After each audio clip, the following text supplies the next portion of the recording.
Um, we wanted to continue today in the discussion of midrash, the various collections, certainly the ancient midrashim that are 2,000 years old or 1,500 years to 2,000 years old. And if I can take it, if the time works, and we can take it up to an example or two of the present day. And then within the next week or so, there'll be an announcement of a class that I'm going to try to do next month. It actually won't be through our adult education section. It'll be through the Temple Manual in Tucson, but where I'm going to deal specifically with modern midrash texts for a few weeks. So the intention is to do midrash here today, and then going through the rest of the month of July, we'll go into the literature that is known as the codes, that the most famous being the Shulchan Aruch, the code of Jewish law, if you will. We'll talk about the codes, and we'll talk about then the last step in this continuum of legal and interpretive literature. That is what we call responsa. That would be the English. Teshuvot would be the Hebrew. That's specifically case law. Well, what happens when such and such? What happens with such and such? And that's fascinating literature that goes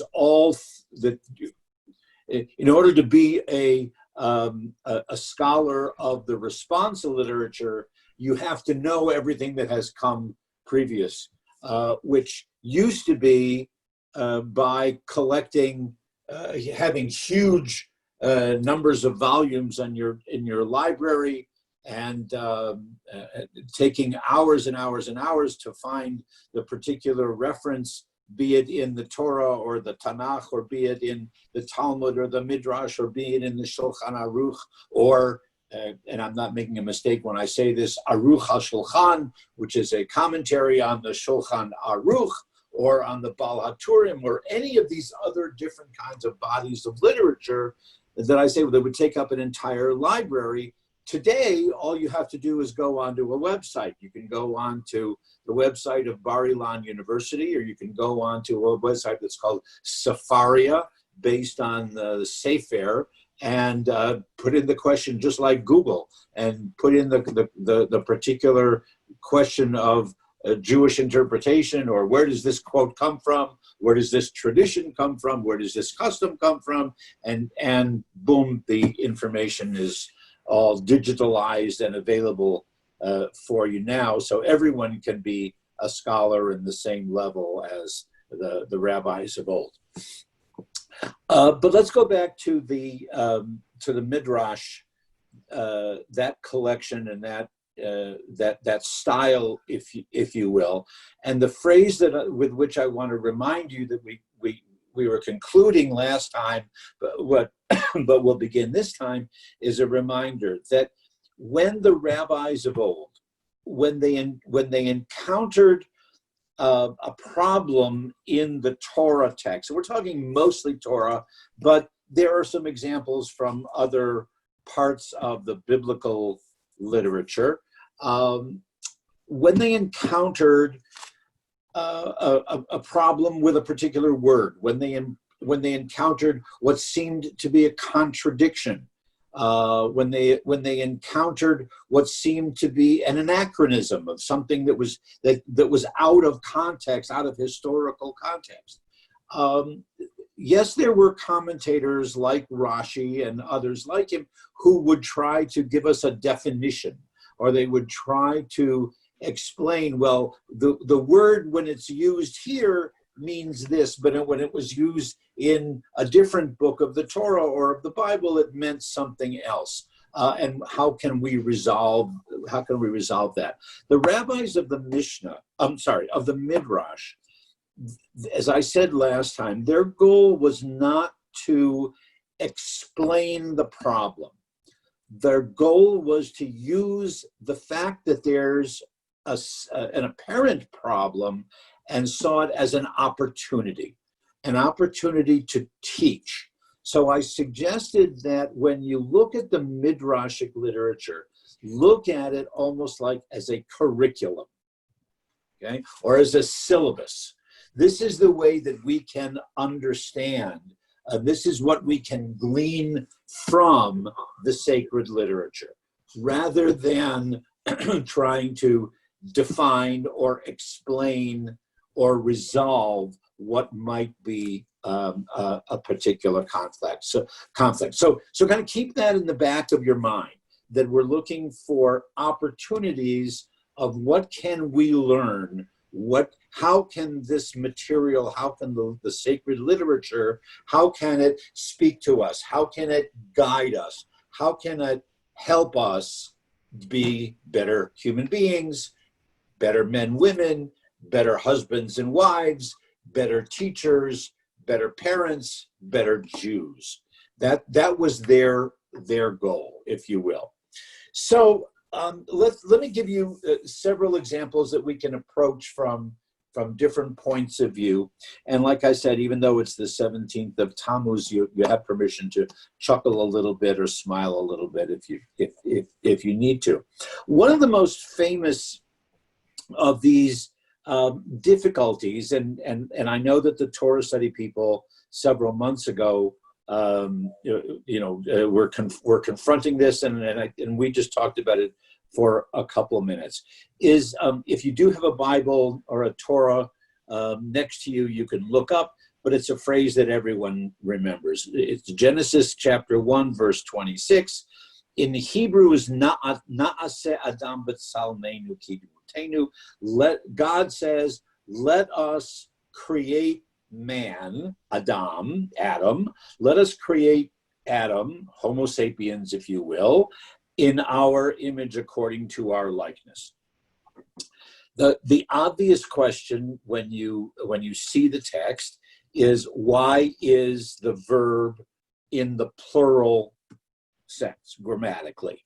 God says, let us make man, let us make Homo sapiens, let us make Adam. Why is it us? Now, the simple answer is that you might remember that one of the Hebrew names for God, indeed the word that we translate as God, is in Hebrew in a plural form. Elohim, or Eloheinu, is our God.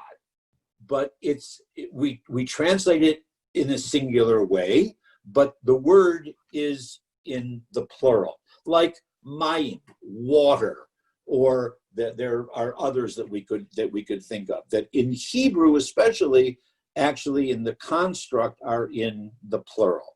So from the Hebrew point of view, God, Elohim, says, Vayomer Elohim, God says, Na'aseh Adam. Grammatically, that's absolutely valid.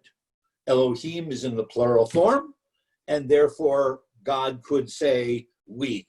It's the royal we, or however you want to understand it. But that wasn't enough for the rabbis, because there's a simple explanation, but they wanted to use it as a teaching text. Obviously, everyone understood the question. So they develop a story, an allegory, if you will, but they develop a story. And the story, to no one's surprise, someone last week, I think, was asking, whether it was in this class or the Torah study class, was asking about angels.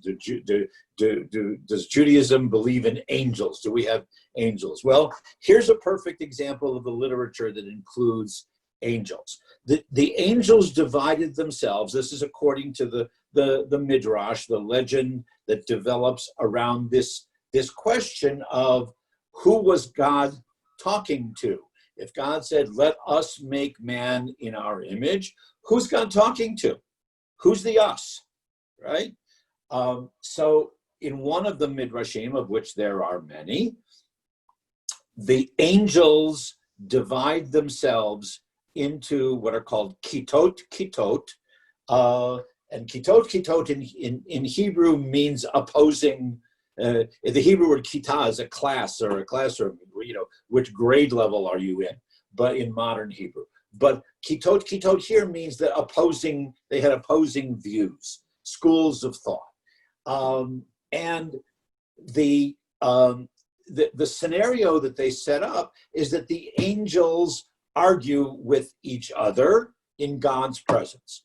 Let man be created, na'aseh Adam, let us participate in the act of creation. And then one of the other sects, if you will, one of the other divisions or classes says, no, let him not be created. We don't, this is nice. Just the angels and all the animals and this lovely world that God created. Who needs human beings? Don't let him not be created. And back and forth and back and forth. And they argue.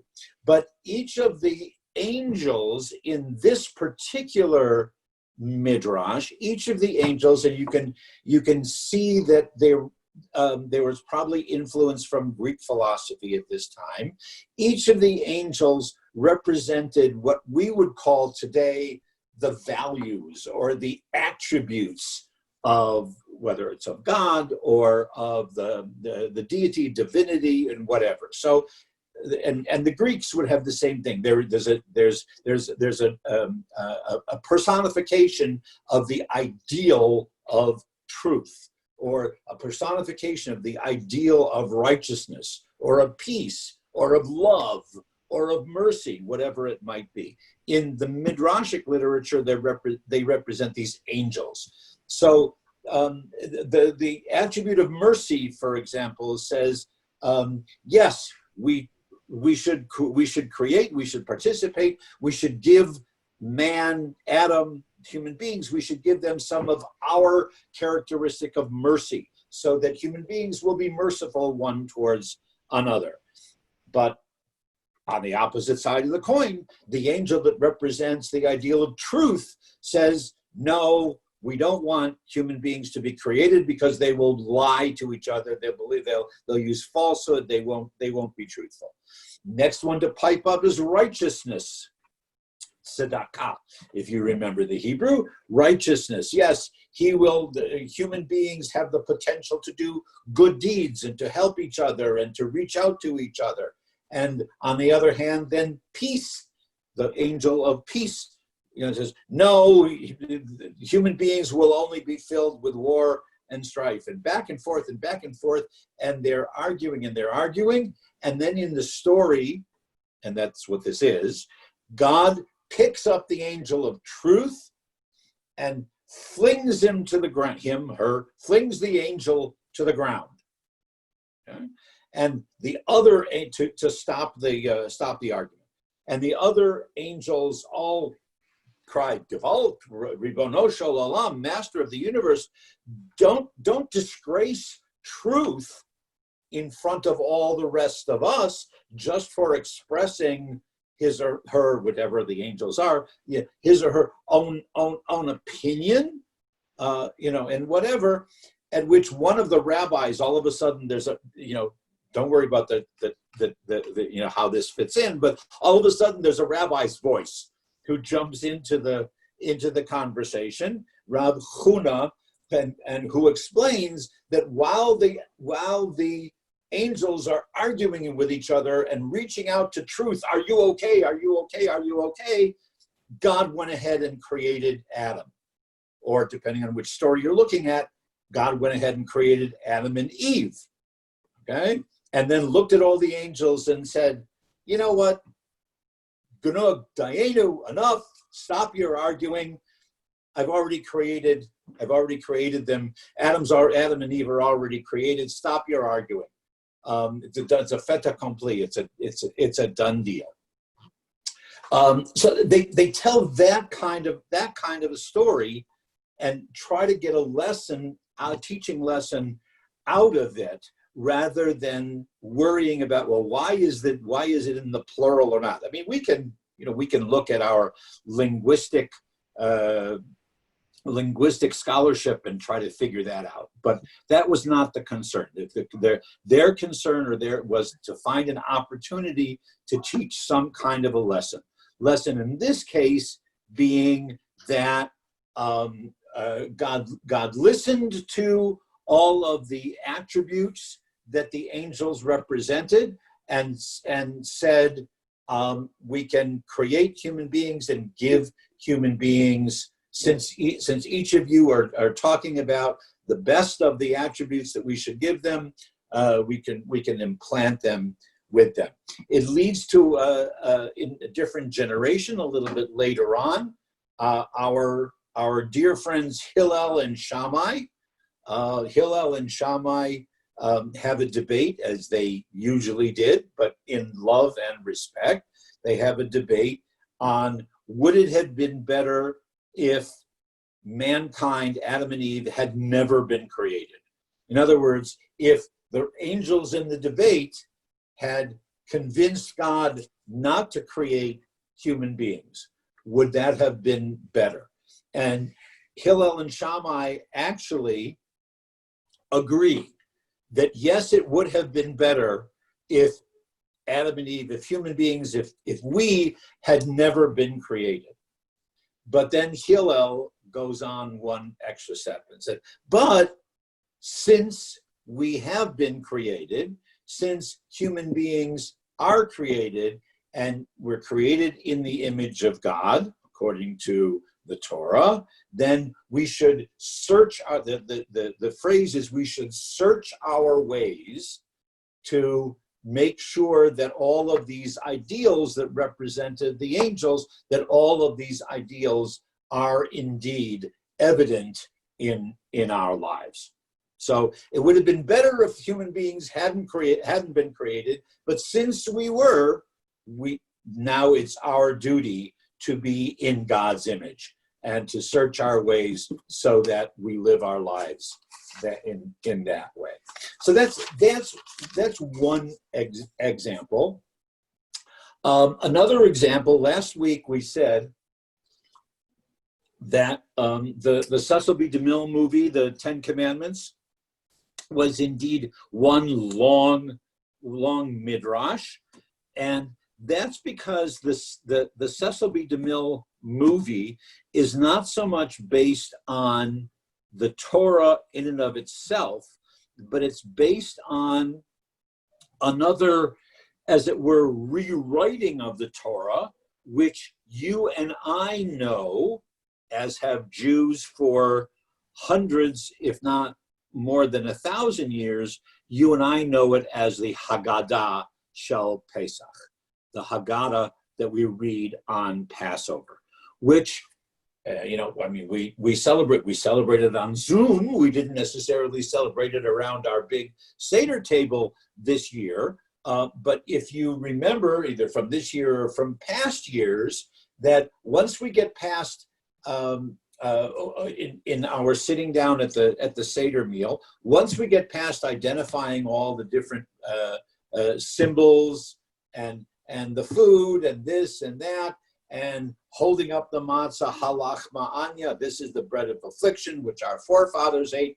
And once we get past all of that, we get up to the fear kashas, we get up to the 4 questions, right? And then the response, or the next section of the Haggadah, that, depending on which text you're using, can be 3 pages or 30 pages long, but then the next section is known as the Magid.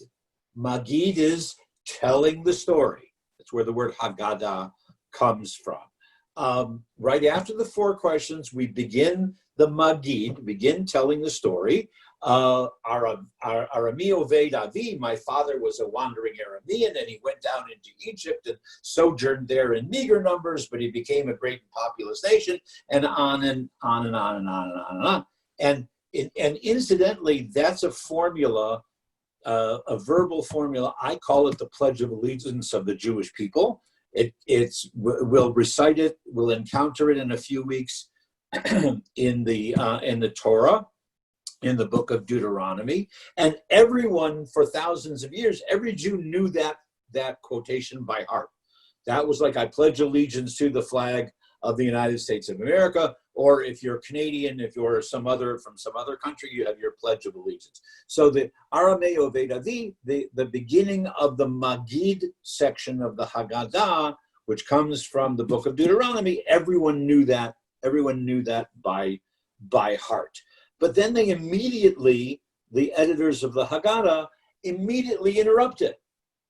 And they tell the story that comes right from the Talmud, and it's a midrash that comes from the Talmud. You might remember it, that tells the story of 5 rabbis who were sitting in a town. Now in modern Israel, it's a major center, but it's a major center of ultra-Orthodox Judaism, in Bnei Barak, which is between Tel Aviv and Jerusalem. The story is that there were 5 very pious, devoted rabbis who were so intent on studying the story that's based on the Pledge of Allegiance that I just told you about, that my father was a wandering Aramean, that they're so intent on studying that and making it relevant that they didn't realize that they had been studying all night, and they had to be interrupted. One of their students had to come and knock on the door, interrupt them, and saying, Rabbotai, my rabbis, it's time to stop arguing or stop studying, because we have to recite Shema. It's time to say the morning service. At which point, one of the 5 rabbis then has I guess what we call today an aha moment. And he says, aha, now I understand completely one of the further quotations in that Pledge of Allegiance verbiage in the formula, where it says that you have to remember that you yourselves came out of Egypt all the days of your life. It sounds plain and simple enough. But he says, Rabbi Ben Zoma says, now I understand. It doesn't say just remember every day that you came out of Egypt. It's remember all the days of your life. And by all the days, that must mean 24/7. That must mean nighttime as well as daytime. Therefore, I feel proud that we were just participating in this mitzvah. Now, my aha moment is, for the first time in my life, I realize what that phrase actually means, and I have fulfilled the mitzvah of talking about coming out of Egypt all the days, for 24/7, all through the night. So that's what they do with these familiar stories, familiar quotations, or where we might not even see a question or a problem, but an individual rabbi has this, like I said, this aha moment, and that's what worked for him. I mentioned my professor who said you can pull any quotation out of context and you can start to probe it until you find some kind of an explanation or interpretation that makes the most sense for you. So here's another one. Again, not necessarily talking specifically about Torah, but going to a story with which we're all familiar. Remember the story of Esther in the book of Esther from the holiday of Purim. Okay, we were introduced to King Ahasuerus, King Ahasuerus, Xerxes, or Darius, depending on which historian you're looking at. Most likely Xerxes in my mind, but Ahasuerus, who rules over all of Persia up to 127 provinces, all the way from Hodu on Kush, from India in the east to north of Jeanette's home in South Africa, in the near Ethiopia, again in the west. So Achashverosh, he commands that there should be a week-long celebration for all of his advisors and all of his ministers, and commands his wife Vashti to come and dance for her friends.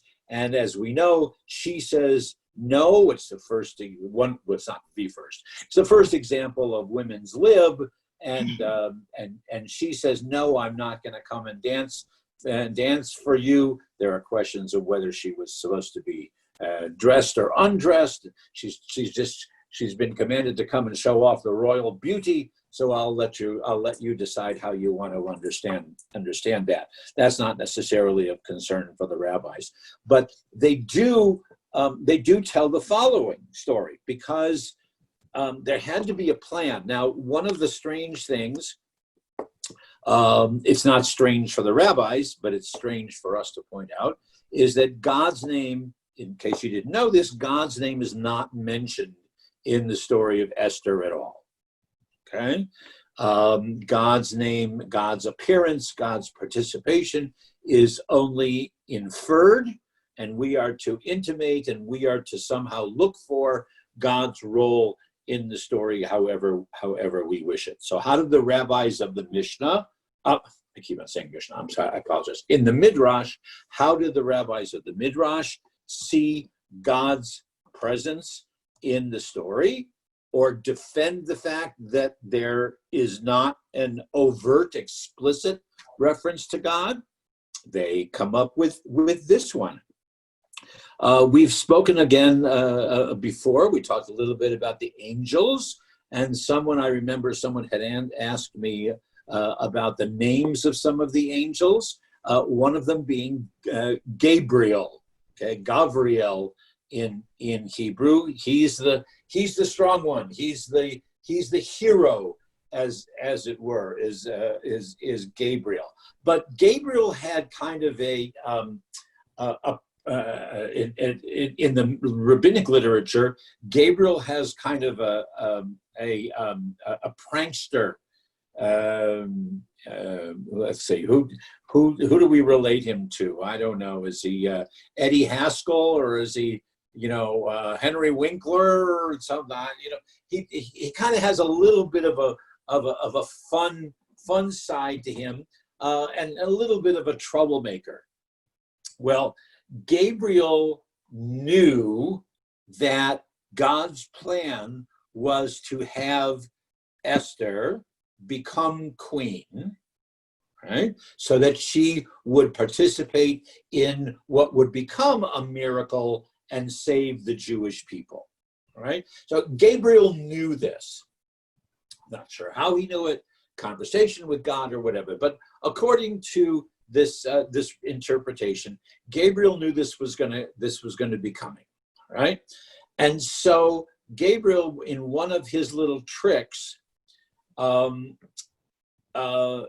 came while Vashti was sleeping and planted a tail on her body, okay? So that she was embarrassed, and that's why she tried on with her maid's assistants, with makeup, with new clothes. She couldn't hide the tail, so she refused to come and dance, and that way, then Achashverosh banished her, and there is a little play on words in the text that because of her tail, or because of what followed after her, and something like that, that's how they kind of use as a proof text. That's irrelevant for us. But Gabriel plants a tail on her. She's embarrassed. She refuses to come down to the party. She's banished, and then there's this, the beauty contest or whatever, however you want to interpret it, and Esther becomes the queen. Now, what's the connection with all this? We wouldn't necessarily see it. Okay? We know Esther, we know her by name. We know that depending on which way you translate it, she's either the niece or the cousin of Mordecai, right? Okay. And we know her Hebrew name, which is Hadassah, right? Esther is known as Hadassah. But Gabriel didn't use her Hebrew name of Hadassah. Gabriel knew her and used her because her Hebrew name Esther, again, those of you who know Hebrew will know that a sater, which is the root form of her name Esther, sater is a secret. And the aleph at the beginning of a Hebrew word, aleph means I, for ani. So Esther, every time she used that name, was saying, I am a secret, or I have a secret. It doesn't mean that she was on the television show. That meant that she was secretly acting on God's behalf in this story to save the Jews. So that's how some of the literature, would play this out. Also, by using the Hebrew word, which would be secondary to everything that we know of the story, then building something around it to answer a question that wouldn't necessarily even pop up. Why is God's name not in the Torah? And what happened, not in the Torah, but in the Tanakh, in the biblical story. But God's name really is there. It's there through the secret, or Esther's being a secret. Her name is secret. Okay, here's another example. I have told you on a number of occasions that this is my favorite type of the sacred literature. I could spend hours with this. Rabbi Meir is one of the favorites, and a storyteller, a teacher, if you will. Here's one of the most famous midrashic stories and teachings that Rabbi Meir does. He told the story. A sly fox passed a lovely vineyard. A tall, thick fence surrounded the vineyard on all sides. As the fox circled around the fence, he spotted a small hole in the fence, just large enough for him to push his head through. The fox could see that succulent grapes grew in the vineyard, and he began to salivate. But alas, the opening was too small for him. So what did the sly fox do? He fasted for 3 days until he became so thin that he managed to squeeze through the hole. Inside the vineyard, the fox began feasting to his heart's content. He grew bigger and fatter than ever before. Then he had to leave the vineyard. But alas, the hole was too small again. So what did he do? He fasted for 3 days again, and then just about managed to slip through the hole and out again. But turning his head back toward the vineyard, the fox said, oh vineyard, how enticing you are. How luscious are your fruits. But what good are you to me? Just as I came to you, so I must leave you. The moral of the teaching, say the sages, so it is with us in this world. It's a beautiful world, but just as we come into this world empty-handed, so we leave it empty-handed. Only the Torah he studied, the mitzvah he performed, and the good deeds he practiced are the real fruits which he can take with him when he leaves the vineyard of life. So that's the way that they would use humor and little stories. As I said last week, also I said think of a lot of this literature as values clarification. as telling the stories with different levels of interpretation, relating to our different levels of sophistication and of educational background and knowledge of the text, et cetera, et cetera, et cetera. And those of us who are parents will hear it one way. Those who are young will hear it another way. Those who are in later stages of life will hear it and see the questions and the answers in a different way. Okay, so that's the term that I gave you was the Agadic, not Haggadah like Passover, but just with an A, no H at the front. Agadic literature. That's the legend and the lore.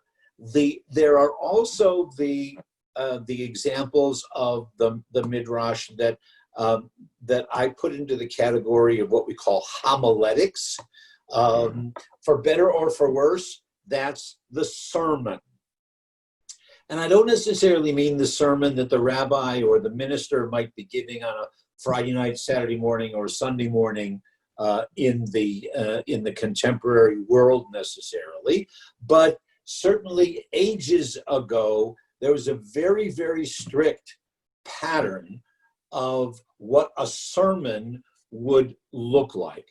And it would follow the following outline for the most part. Now, if I was a student, or if I was teaching at the rabbinical school or at any seminary in the 21st century, I would probably be kicked off campus for saying that a modern sermon should follow this kind of outline. But this is what it probably was into the 17th or 18th century.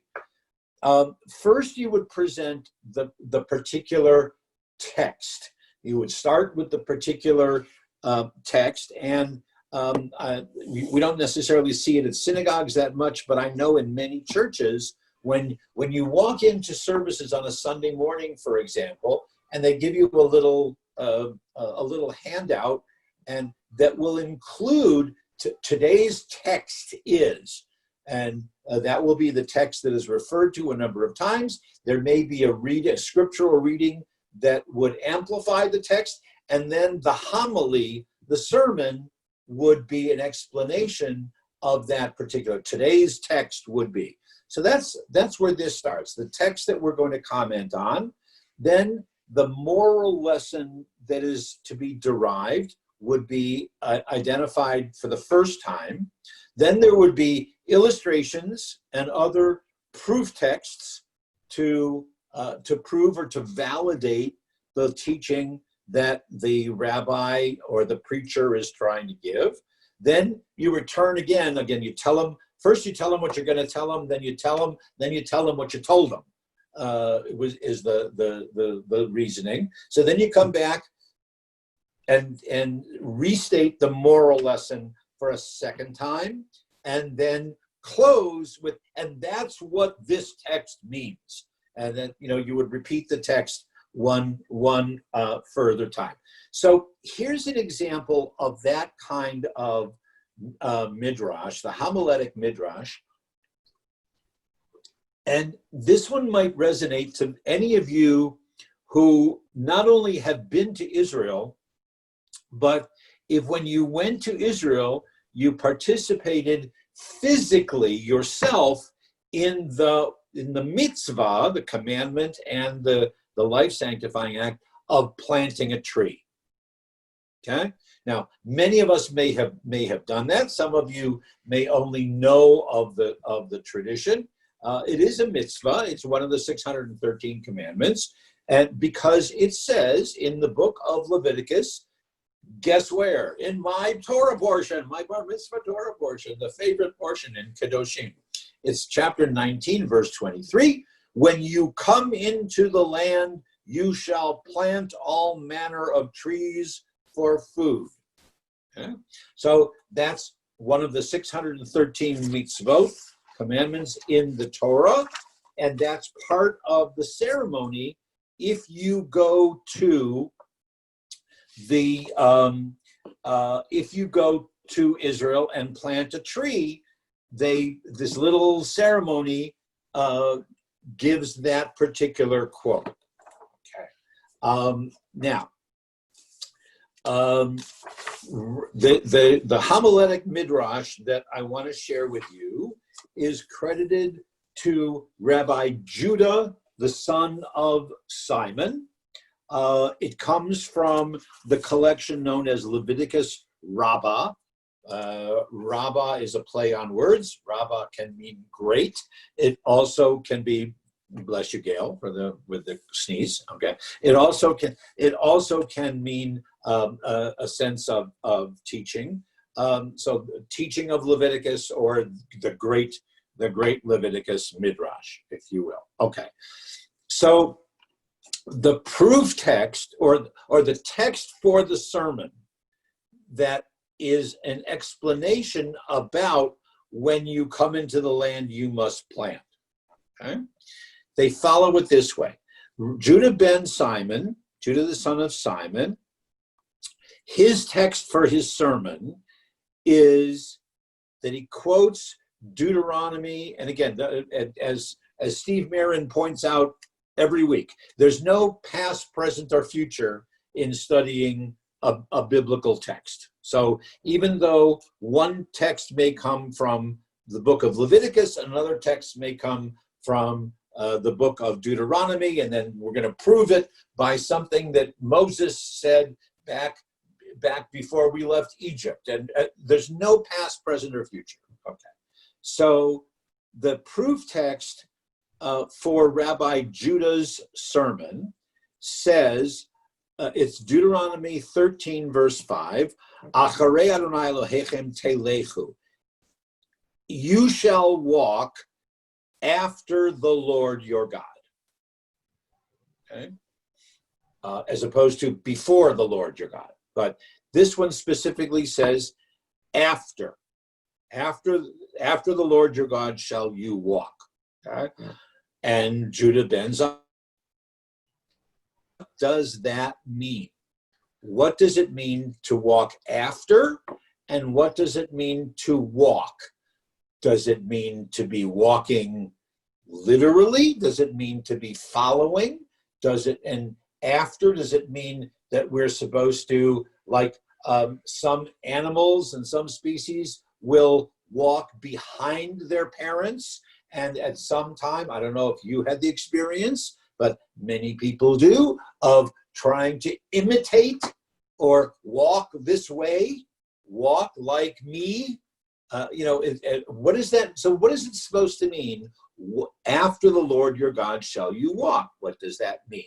Judah ben Simon asks, and it's a rhetorical kind of question, can a human being, and the phrase in the literature is basar vadam, is a flesh and blood person, as opposed to God, who is not flesh and blood.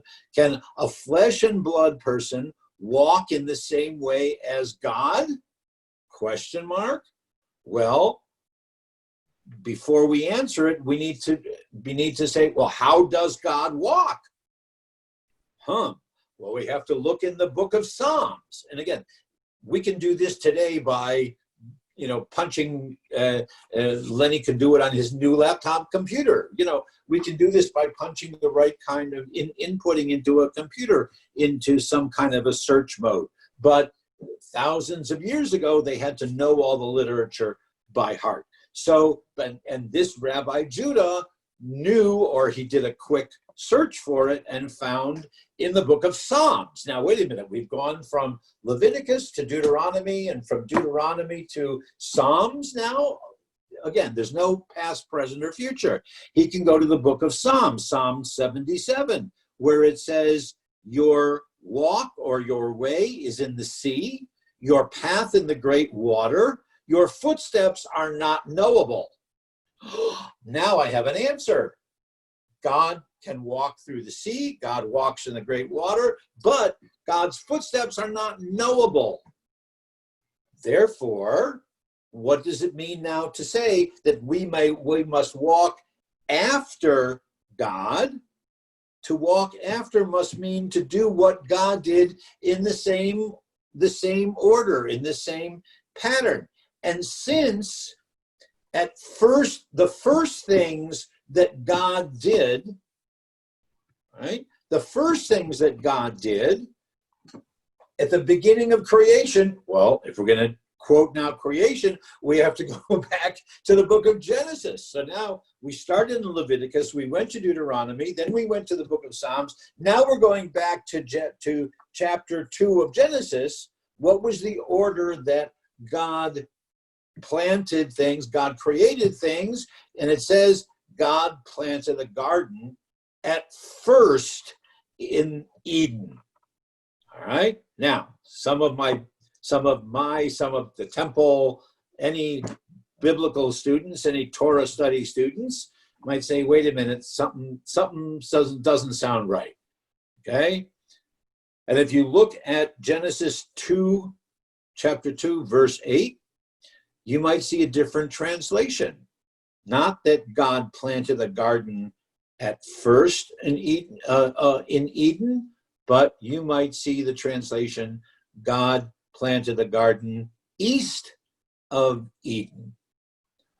And that's because the Hebrew word there, mikedem, can be translated either as Steinbeck did, east of Eden, or as Rabbi Judah ben Simon is saying, no, mikedem can mean first, at first. Means at the beginning, not the beginning of creation, but the first step, if you will. In Hebrew, if you're talking of going forward, it's kadima. It's in that particular direction. So by going from the quotation in Deuteronomy from the quotation in Leviticus to the quotation in Deuteronomy, from Deuteronomy to Psalms, from Psalms back to Genesis, Judah ben Simon, whether you followed it or not, but he has now done with illustration and with proof texting, says, so should we. If we're going to walk after God, in other words, if we're going to walk in the way that God did, if we're going to, in the order that God did, if we're going to follow in God's footsteps, so to speak, when God first created the world, he planted a garden. That was the first thing. He planted trees. Therefore, that's what we should do also. So we've now proved the efficacy and the immediacy and the importance of when we come into the land, the first thing that we should do is plant trees, because that's what God did. When we first enter the land, we occupy ourselves with nothing else but planting. That's how one of these sermonic, like I said, if anyone tried to give a sermon that followed it the way I did on this outline in this page, it'd be kicked out of the seminary. Say, no, that's not how you write a sermon today. But that's how they used to do it in the Midrashic days in the Middle Ages. And they have the outline then simply, like I said, you start with a text, and the text does not have to be in context, but you start with a text, you give an illustration, or that you find another proof text that leads you in one direction, then you continue with that direction with other illustrations or other use of the same word or the phrase or whatever, and then you come back and restate your goal, your educational goal, and then you come back, and if there's another example, fine, you restate it. Then, like I say, tell them what you're going to tell them, then you tell them what you told them, as it were. Three particular sections, each has a particular Aramaic or Hebrew name. The beginning of this teaching, if you will, or the sermonic midrash, is called a petichta. The Hebrew word poteach means to open. So this is the opening, or the foreword, if you will, the opening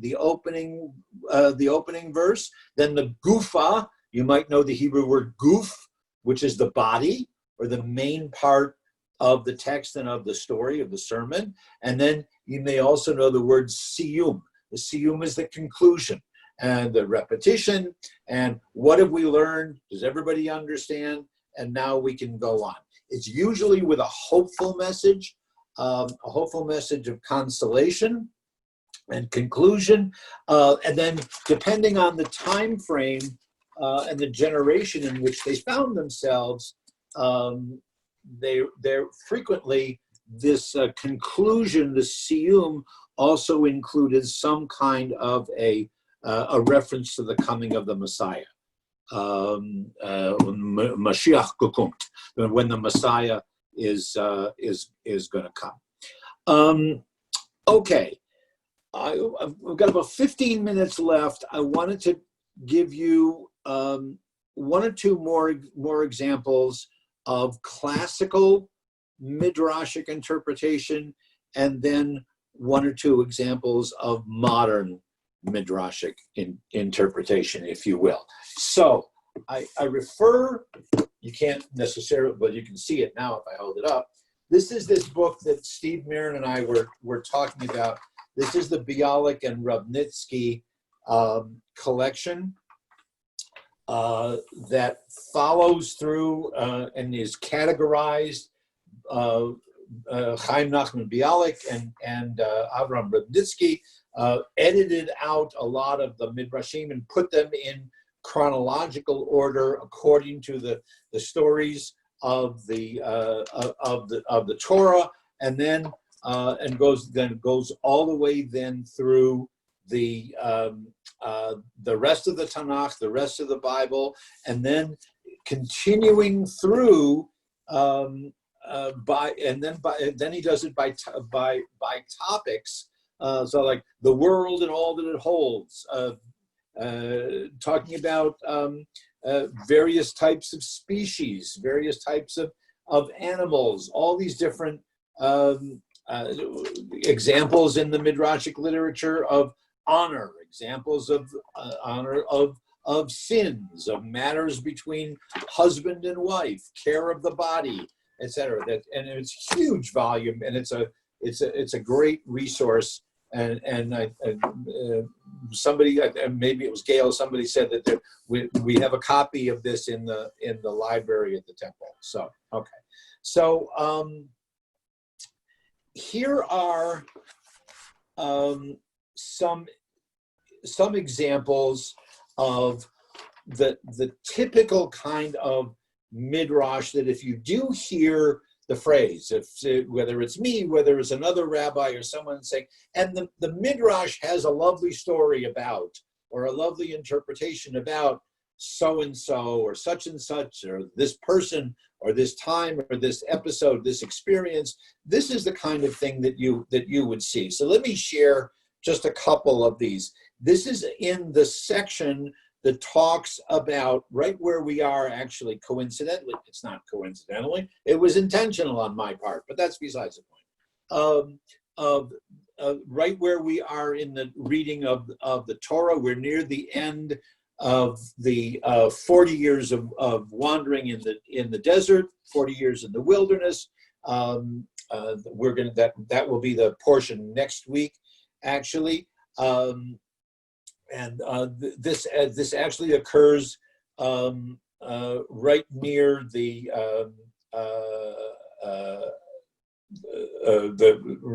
beginning of the month of Av, which will be in 2 weeks. So this is what they have. So here's one example. It says, for 40 years the Holy One made Israel go in a roundabout way through the wilderness. God said, should I now lead them on a straight route, each one will take possession of a field or a vineyard and regard himself as not obligated to study Torah anymore. I shall therefore lead them by way of the wilderness. They will eat manna, they will drink the waters of the well, and they will be inculcated in Torah. Torah is water, or the manna. It's symbolic of everything that God will give them to provide not only for their physical needs, but also for their spiritual needs. Moreover, when the Canaanites heard that Israel was about to enter the land, They burned the newly planted seeds. They uprooted trees. They cut down saplings. They demolished buildings, and they stopped up wells. The Holy One said, I promised Abraham that I would bring his children into a land full of good things. So I shall detain them for 40 years in the wilderness until the Canaanites get busy and repair what they have damaged. So God said to Abraham, I'm going to bring you into a good land. It will be fertile. It will be ready for you. But meanwhile, the Canaanites have destroyed it. So you need to walk around the wilderness for 40 years. I'll teach you more Torah. I'll sustain you and nourish you with Torah. The Canaanites will have time to replant and rebuild all of the promised land, and then you can get into. Forget all the stories about the golden calf. Forget all the stories about Moses striking the rock. Any of those kind of things. This is really why you're wandering around the desert for 40 years, because the land's not ready for you, and because I want to teach you more Torah. Now, remember that phrase that we talked about before? When you enter the land, you must plant a tree. Okay. So another rabbi says, when her chicks are tiny, a mother hen gathers them together and places them beneath her wings, warming them and grubbing for them. But once they're grown up, if one attempts to get near her, she pecks at its head and says, go grub in your own dunghill. So also, during the 40 years that Israel were in the wilderness, manna fell, well came up for them, quails were at hand for them, clouds of glory encircled them, and the pillar of cloud led the way before them. But once Israel were about to enter the land, Moses said, okay, everyone picks up his own hoe, goes out and plants his own saplings. And then one more. It's actually the first verse of the Torah portion next week. Ela Maseh B'nai Yisrael. These are the stages, or these are the places along the way throughout the wanderings. The listing of these stages may be understood by a parable of a king who had a son who was sick. He took him to a distant place to have him cured. And on their way back, the father began listing the stages of the journey. Here's where we slept. Here's where we were chilled. Here's where you had a headache. Here's where I got this for you. Likewise, the Holy One said to Moses, don't forget to list for me all the places where Israel caused me anxiety and trouble. Hence, these are the stages, and that's why Moses includes all those stops along the way, because God wanted to be remembered of all the things that Israel had done, either in support or against God or against Moses along the way. Okay, so you have those are some of the midrashic explanations of why God made the children of Israel wander for 40 years rather than the standard answers that we know. Okay. Modern midrash. What modern midrash and the one teacher whose examples I'm going to use for you is a close friend of mine. His name is Norman Cohn.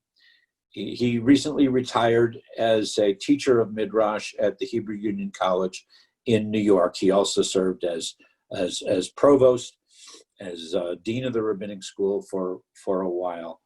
He's a very, very good friend, and we've studied and we've discussed a lot of his remarkable insights into the literature over the years. We share a number of both happy and sad life experiences, and that we've both been divorced and remarried. We both lost a child, and we have a lot in common in that sense. I do not claim to be in any way, shape, and form the kind of scholar that he is. But I've learned from him, and he appreciates the friendship that we've had and the support we've been able to give each other. So Norman has written a number of books where he tries to bring the contemporary insight of experience, of perspective, into the stories and into the teaching that he wishes to share. One simple example, although we're going to talk a little, the one that I'm going to share with you, reading it, also relates back to this the Akedah, the binding of Isaac story that the Torah study people have been addressing over the last couple of weeks. And Norman is the first one to point out, and in his name I've mentioned it to you as well, is that those of us who have been in situations of the two that I mentioned, of being aware of having stepchildren and still dealing with a biological parent who's no longer your spouse or your partner, that adds into the binding of Isaac story. The fact of having lost a child already comes into that story of how are there different perspectives that you bring into understanding Abraham, understanding Sarah, understanding Isaac, understanding Hagar, understanding Ishmael, from when you come from that kind of a perspective. It doesn't mean that those are exactly the same emotions and feelings that the characters in the Torah may have had, but it does help, as I've said several times now. What Midrash tries to do is give us opportunities for understanding the story as well as for understanding ourselves a little better. So this is Norman Cohn's teaching, midrashic interpretation, if you will, about the chapter. It's chapter 22 of Genesis, the binding of Isaac story. I'm kind of picking up in the middle of a chapter here, but bear with me.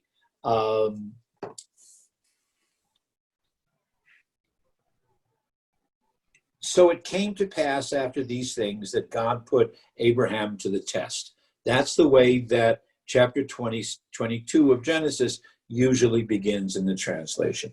It came to pass after these things that God put Abraham to the test. Although the phrase, and it came to pass after these things, is clearly formulaic and should be translated merely as sometime later, yet we would immediately ask what events preceded the Akedah which gave rise to it? What things occurred which made it necessary for God to demand that Abraham sacrifice his son Isaac?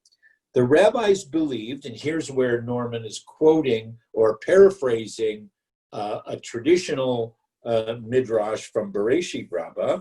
The rabbis believed that the juxtaposition of events implied a causal relationship between them. Therefore, the Akedah, the binding of Isaac, which followed upon Isaac's birth and weaning and Ishmael's banishment, must have occurred because of one or because of both of these events.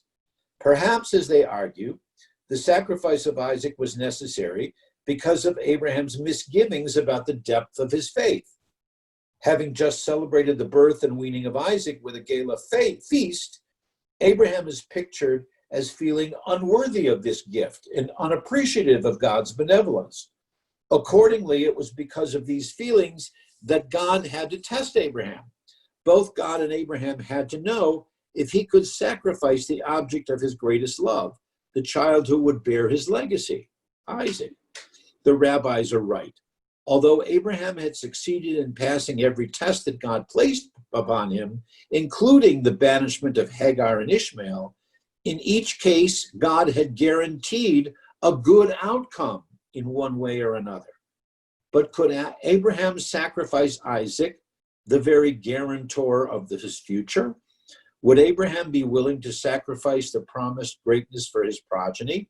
In essence, would Abraham be willing to sacrifice his own immortality, all of which depended upon Isaac's survival? In God's desire to see if Abraham, like each of us in our own way, can survive in a world which lacks guarantees, God called to Abraham from the heavens.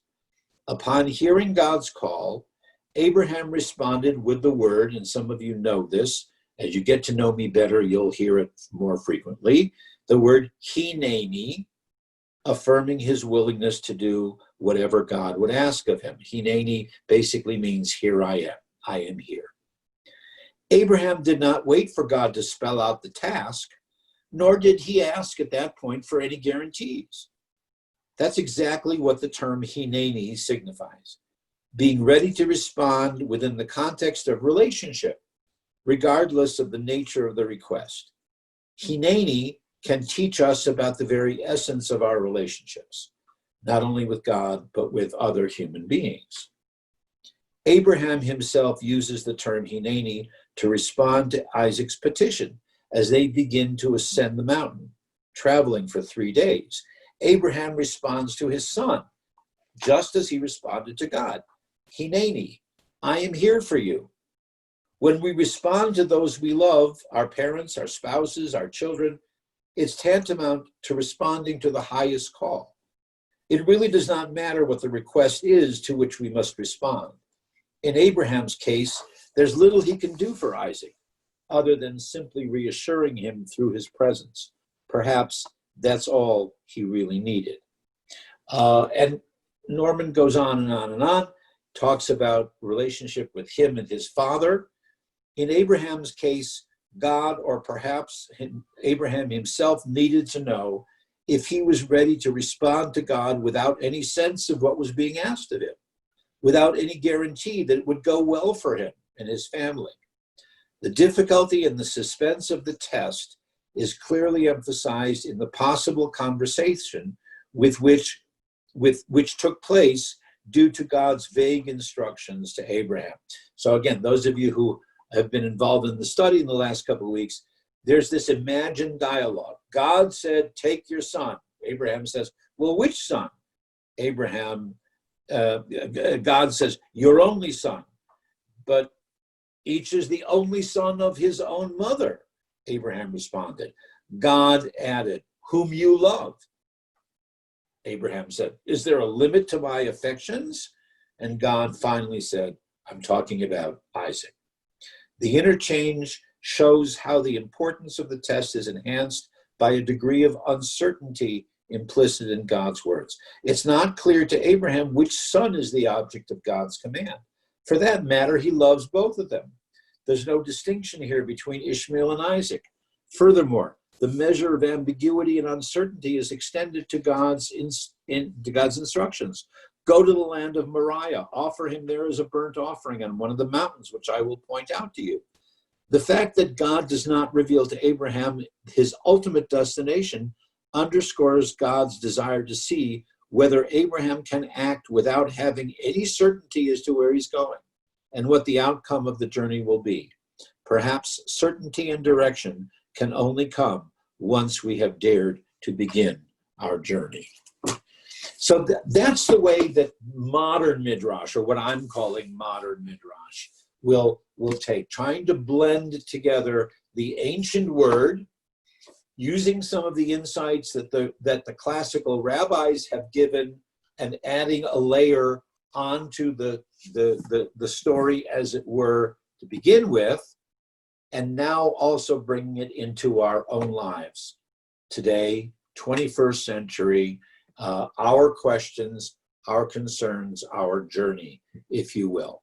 So I'm going to leave it there with our exploration of Midrash. Hopefully there will be many other opportunities, formally and informally, to continue with this body of literature, whether it's the classical or whether it's the the more contemporaneous. Like I said, whether it's Norman Cohn, whether it's Cecil B. DeMille, whether it's Steven Spielberg, whether it's Woody Allen, whether it's anyone to whom you look for insights into the human condition, I look forward to being with you with those opportunities, not to resolve the conflicts, but to use the opportunities that we have to understand ourselves and our tradition a little bit more. Next week and the last several weeks of July, as I said, I want to start looking at the codes of Jewish law, the basic pillars of Jewish practice, and then with some examples of the responsa literature, bringing it all home, if you will, in questions of Jewish practice. Ruth Ann, turn it back over to you. Thank you. Thank you, Rabbi. Thank you, Rabbi. Everybody should have gotten the link for service on Saturday. And what do we have? Next week, we have a sisterhood meeting in the morning on Tuesday. Wednesday, I believe, is the first movie. And Friday, Thursday, we have the classes again. And Friday, we have services. So we're busy. Thank you, Ruth Ann. Dave, you want to say something? Yeah, I just wanted to mention today my planned program was Jews of the Civil War. Unfortunately, I had some technical problems with my computer. I think problems have been resolved, so I'm looking forward to doing it next week. I think, and I just wanted to let people here know everyone is invited. Okay, if you not on the mailing list, maybe just get the link from Ruth Ann. But there are several things when I started investigating the subject. Many interesting things came up, including a Jewish connection to the Confederate monuments, which I'll leave sort of as a surprise. Okay, for next week. I found a lot of stuff in newspapers.com, if anybody is familiar with that. That's a giant subscription database of newspapers that go back to the 1700s. So found some interesting newspaper articles too that I'm going to share. Yeah, just wanted to let people know about that program, and the more the merrier. And I invite people to come, especially people who have an interest in that period, maybe.